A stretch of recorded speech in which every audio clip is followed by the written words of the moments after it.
Hello again, don't worry, this is the last video that I've done, and it's also the last blog post that I'm actually going to upload. So after this you can have a cup of tea or coffee or maybe a stronger one.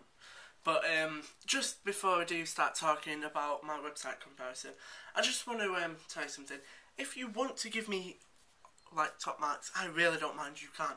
I'll be quite happy if you do, to be honest. But anyway, I'm going to shut up trying to like bribe you. But when I was actually doing my website, I used it on a program that is basically an online website builder. It's called Weebly.com, and basically what Weebly allows you to do is build your own website. No matter what experience you can have none, like I did, or you can have loads and you can still produce a semi-professional website. Now, it also allows you to edit some of the HTML code, which allowed me to change from my menus being at the top to them being underneath the banner, which is what I really liked. But then one of the limitations was the fact that I then ended up with a big gap in between, and no matter what I did, I could just not get rid of the gap. I think I tried for the whole year trying to get rid of the gap and it's still there. So I've just sort of dealt with it really. Now, talking about some of the things that I actually uploaded, I made quite a few animations for my website. The main one being the one that you first see, and that's of Elizabeth and Jenny looking around like this, like my imitations. And then you have Connor stepping in from the back and watching them, and then he steps out again, which is when the whole thing loops. Now, I basically did this simply because I thought it would be a good idea to sort of try and get people's attention, and also it ties in with the film quite well because it's something that's come from the trailer. Now, not just that, but underneath that you then have opinions which actually roll across and gives new opinions, and I did that on Adobe Flash, and that is just basically something to say, oh, people have watched this film and they really like it, so you should go and see this film. I'm doing film like that because it's not actually a real film, but if it was, this is something that you would find on a website. Now then, on the right side of the screen you actually see all the social networking feeds. You have the Twitter feed, the Facebook feed, and also, I say Facebook feed, it's a link, and then you also have the YouTube link, which takes you to the actual YouTube channel that I've made, as well as the Facebook page that I've made, so please click them because I made them really. Now, not only that, but then underneath that I have the what's the thing called? Synopsis. I nearly called it a trailer then, don't know why. But yeah, I have the synopsis under there, and the main reason why I put that on the main page was because on quite a lot of websites do have a synopsis on there, except the difference between the synopsis on my main page and my synopsis on the synopsis page is my main page one is animated, and that's basically because I just wanted to add something extra, because it is the main page, people see the homepage more, so I wanted to make it look as good as it possibly could. Now, speaking of some of the other pages that I actually put up, I put up the trailer page, which has the trailer on, and then the poster page, which has the poster on, as well as a link to download the poster. But then I also had pages for some behind the scenes things, like where Connor falls over and I suggest you watch it, as well as some deleted scenes, which is where one of them has Nora, who plays the woman who is watching them. She throws something, and then Jenny and Elizabeth sort of turn around, look shocked, and then they laugh and say, oh, we're supposed to run, and then they run. So, and I think being able to do that is something that actually adds to a website that has, especially a website that is producing, say, a film or a TV program, because I love watching bloopers. I think it's something that everyone likes to do, and also it gives you an insight into how it was actually all made. That's mainly my thought process in doing it, as well as it was actually fun to do. I think I was the only one in the class that actually made as many as I did, but I think you could just say that's quite sad really. But that's how I did it. But now thinking about if I could do it again and how I'd do it better, I would definitely not use Weebly, simply because I think it is too basic. To produce a good looking website, I mean, although I do think mine does look good, I think when you actually do get looking at it, sometimes the drop down menus don't work properly, and sometimes they do, but then they're hidden behind, say, one of the film windows, which I don't know if you encountered that problem, but I did, and it's something I could not resolve. and that is down to the Weebly coding, and sometimes it can go a bit dodgy. Now, if I was to do it again, I would use something like Dreamweaver, which is a program that specialists use, and basically you design a website on there, then you put it live on its own domain.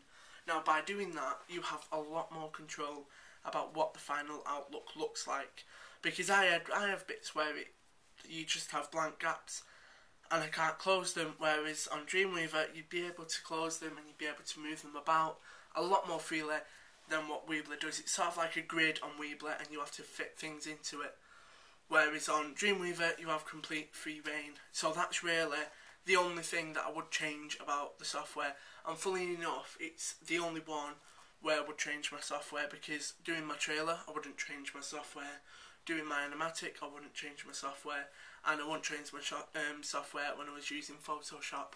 It is simply just this website one that I would. Now I've got rid of my gripes with it, I'll just talk about some of the comparisons that I found when I was looking at the Scream website, which is, you should know about Scream. It's a huge franchise type thing, and it's really well known. And the website that I found for Scream, it actually has all of the Scream films that are on there at the minute, and I think that's a major difference between our two websites, and that's mainly because my website is for one film and it's not a sequel film, whereas the Scream one has all the websites linked at the top that say, oh, this is Scream 1, this is Scream 2, this is Scream 3, and this is the homepage. And it does, I think doing that, it does add to the website, because you can look at a number of different films at once. But then again, it does limit it, because when I did look at the Scream, each one literally had a little bit about the cast, a little bit about the crew, and the synopsis. That's pretty much all each website page had. And I do think that does limit it quite a lot, whereas on mine, it doesn't. I have dedicated pages for a lot of it.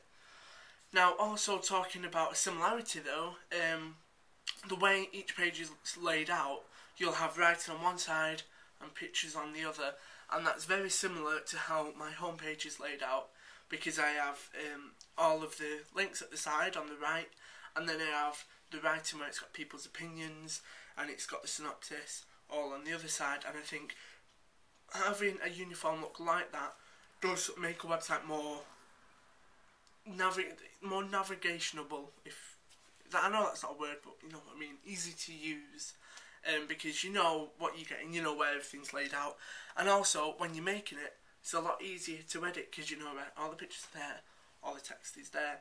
So that's one major thing that I found was similar. Now, when I was looking at it as well, I did also find that just like mine, there was copyright at the bottom, and that's basically something that is on every website. You have copyright, and then you have all the companies involved, and as well as the amount of the film title there. But when I was doing mine, I didn't really know what to put, so I put basically everything. I put on the left, I put the certificate, and then on the right, I put copyright the watched, copyright Parkway Productions, Ivy Studios, Tooth and Claw Studios. I basically put as much down as I could, simply so then it does look more professional. Now, one of the other major differences was, this is the last difference that I actually picked up though, was the fact that on the Scream website it has advertising. And that's something that I didn't incorporate on mine, or even attempted to, because honestly it didn't come into my mind. Whereas when you do actually look at it, it's only a little bit of advertising, it's right at the bottom of the page, but it's there. And I think if you were doing a horror website, it is good to have some form of advertising for any website really, as long as it doesn't impede what the visitors get on your website.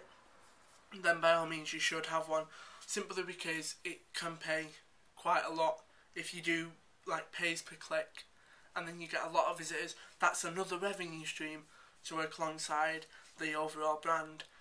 But the main differences that I found between the two websites, now granted there's not as many as I have found in some of the other pieces, but I think that's because quite a lot of the time websites will either be elaborate or they'll be quite simple, and the Scream website was quite simple, whereas my website was quite elaborate in comparison. However, websites are secondary to the actual film, and I think that's what everyone needs to keep in mind when they do make websites. Because if you've got an amazing website for an awful film, it doesn't really work. But then again, if you have an amazing film but an awful website, it can work because it's more about the film, but then again, you sort of need to strike a right balance between a good website and a good film. So, but that's it, and I hope you enjoyed reading all of my blog. And remember, 20 marks and I'll be happy.